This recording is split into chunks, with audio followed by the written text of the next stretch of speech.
Welcome to another episode of the podcast. I really appreciate you taking the time to be able to go and listen to the podcast on your favorite platform, or even go and watch the video of this that we put up onto YouTube. Your patronage really means a lot to me.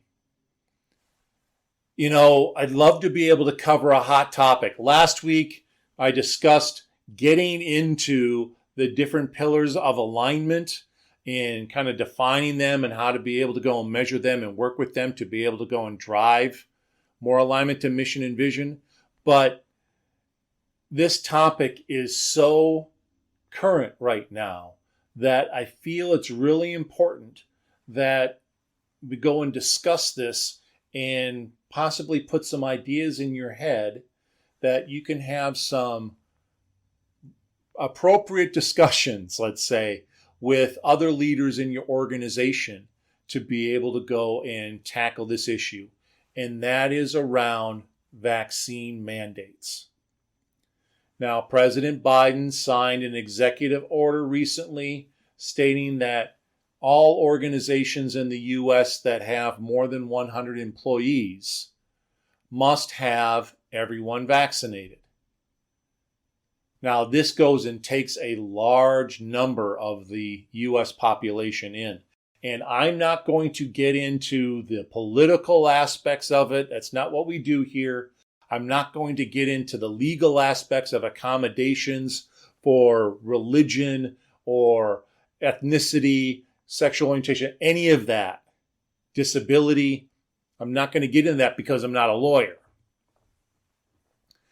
What I would like to do is talk about how this issue, whether or not it's mandated for the larger organizations or it's a choice for the smaller organization, of what you as a leader and your fellow leaders in the organization might start thinking about and having conversations about in terms of how to be able to take this stressful and contentious issue and connect and align it with your mission and vision and the culture that you're trying to promote.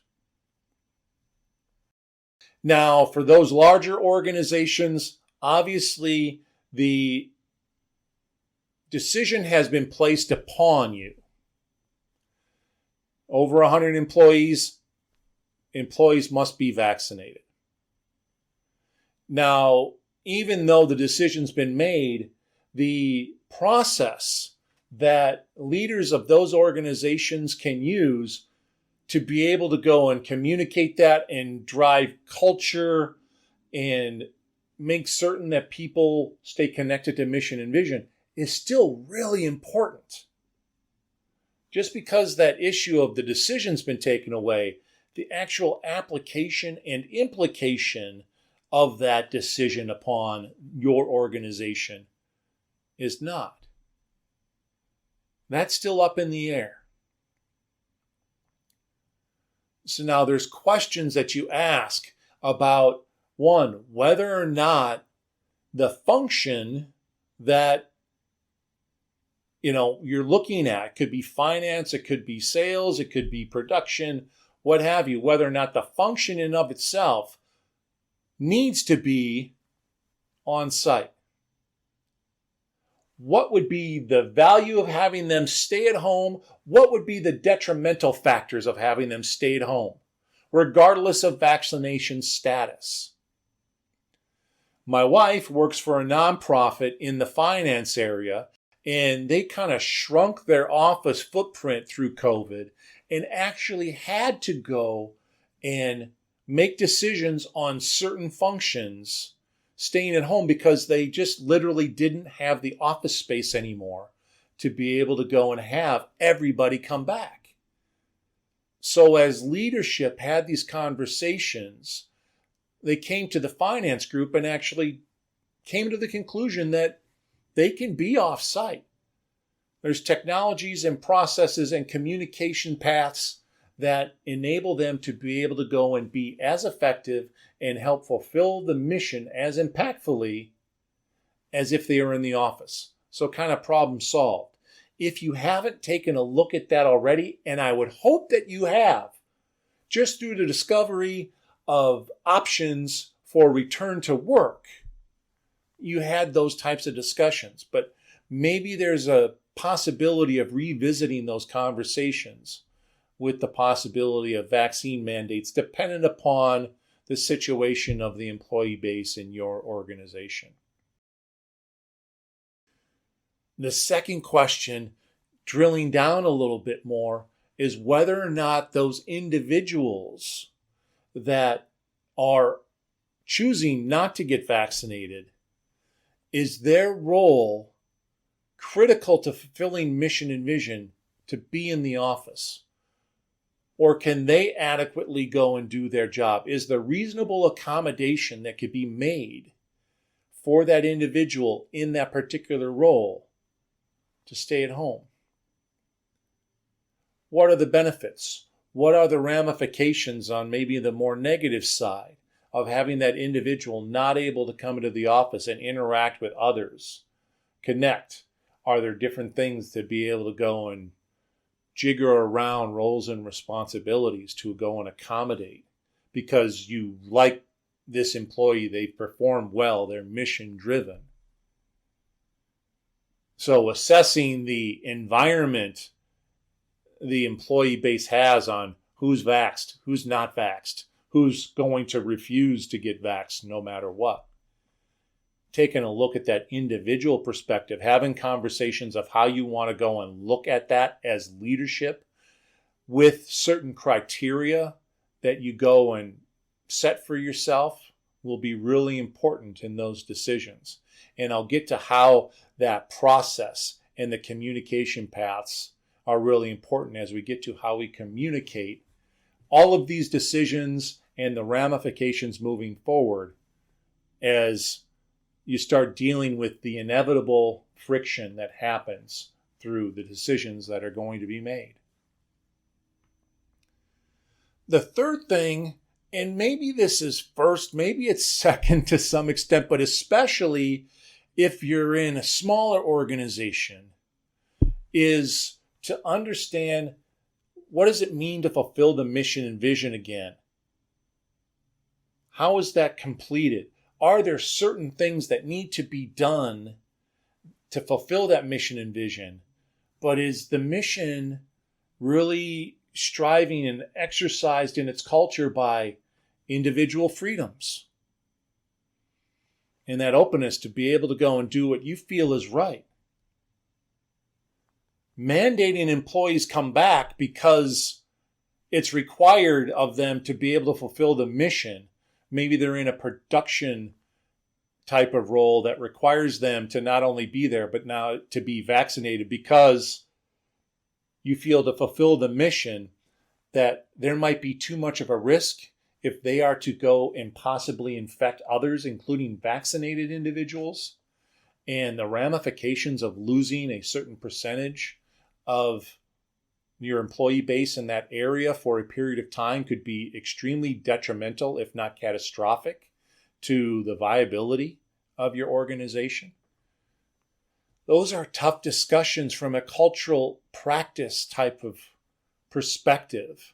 Personal freedoms versus this, hey, we all do this together, and as part of this, we want to make certain that we can go and fulfill the mission and vision, which requires as many of us as possible to be able to be in the office vaccinated. We don't have to worry about getting sick, getting in the hospital, and faulting on meeting the needs of our customers and fulfilling our mission.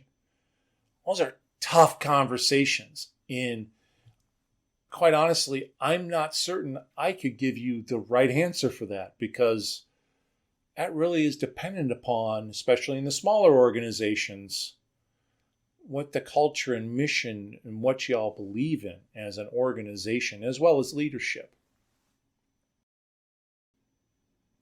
But as you've gone and decided what you want to do overall, mission and vision that you've set off, that you're making certain that everyone's part of a team, and to protect the team and its fulfillment, we need to be all vaccinated, plain and simple. Or individual freedoms. We believe that you're going to take care of yourself and that you are going to be holding yourself accountable to maintaining health so you can go and fulfill your role and make others available to go and fulfill their role.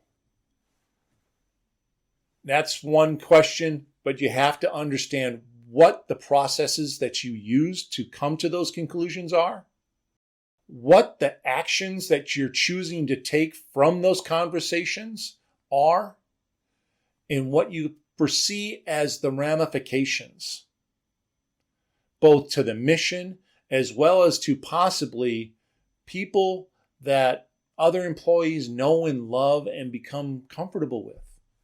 Because that communication and that connecting with mission and vision and understanding that, yeah, we get that there are going to be implications for whatever choices we made, that you understand that. But that if we do these things, here's what we feel we're going to end up with. And we're open for conversations, apolitical, that don't have necessarily religion or race put into them, or government interference or mandates on that individual freedoms, but to fulfill the mission and vision of your organization.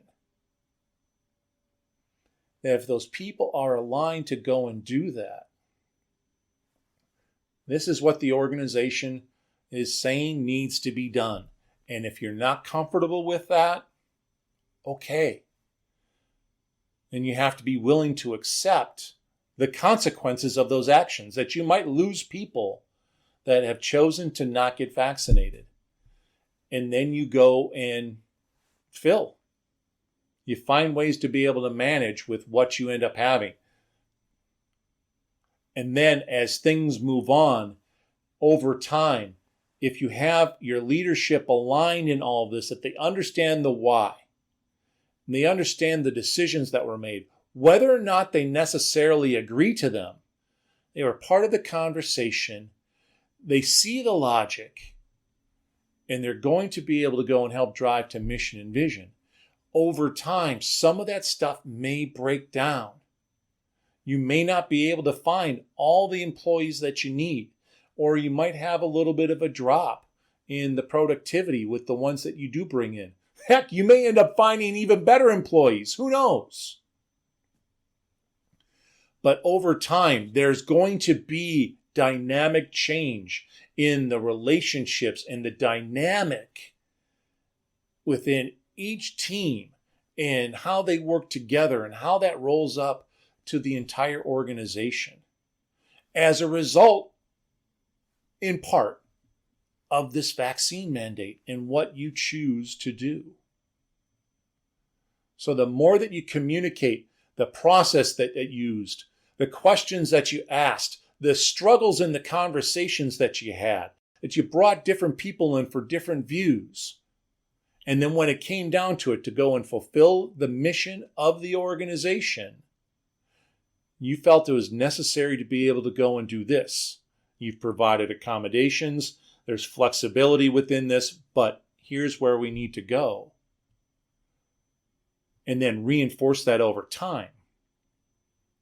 I think you'll end up being a lot better off. That communication, that openness, that honesty, and the humility to be able to go and take some of the ramifications and blowback that would happen with any of the conversations and discussions that you have.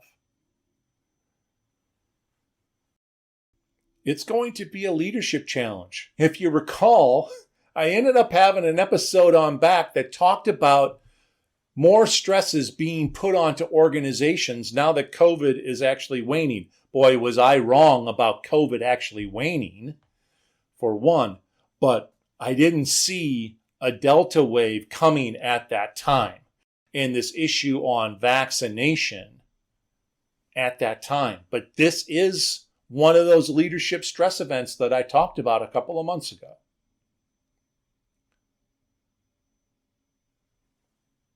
Another thing that I would suggest, and product plug again, as you start making these decisions and start executing on them, getting an orgometric survey to go and see how connected and aligned to mission and vision employees are may end up being really helpful, because you'll be able to get that documentation, that honest feedback from people on an anonymous perspective about how things are going. And that may help you adjust your plans and your practice and how you go through not only this vaccination aspect, but COVID overall and the needs that are being placed upon your organization by customers to fulfill the mission and vision.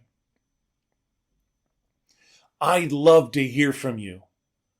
Send me a quick note, Eric@orgometrics, ORGAMETRICS.net. Send me an email. Tell me you listen to the podcast and you really have these thoughts on it, or put a comment on.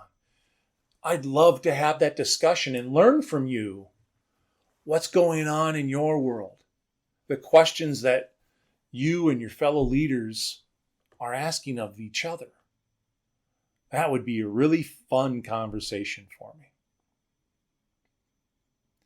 So hopefully next week we'll get into the aspect of looking at communication as one of the pillars of organizational alignment, and how measuring that and starting to improve it will go and help productivity as well as driving the mission and vision. We'll get on to that and then continue to move forward in the weeks ahead. Until then, have a great week. We'll see you soon. Cheers.